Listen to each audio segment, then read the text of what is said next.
पंडित जी की महानता।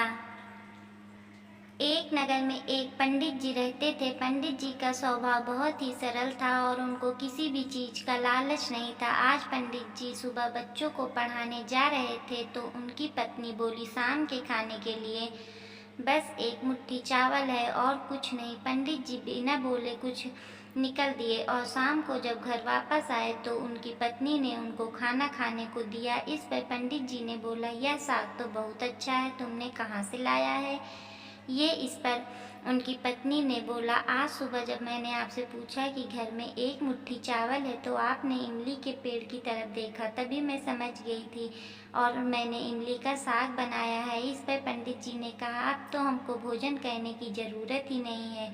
पंडित जी जिस नगर में रहते थे तब उस नगर के राजा को पंडित जी की गरीबी का पता चला तो राजा ने पंडित जी को अपने महल के पास आकर रहने का प्रस्ताव दिया, लेकिन पंडित जी ने मना कर दिया। इस पर राजा को बड़ा अजीब सा लगा और वह खुद पंडित जी की छोटी सी झोपड़ी ले गए।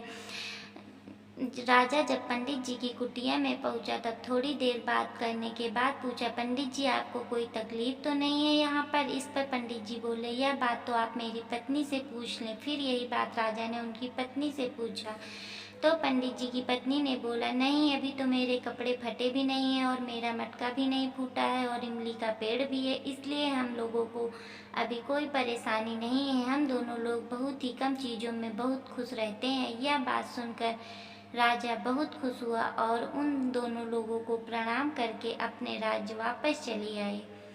कहानी यहाँ तक सुनने के लिए धन्यवाद। कहानी पसंद आई हो तो चैनल को लाइक शेयर सब्सक्राइब जरूर करें। धन्यवाद।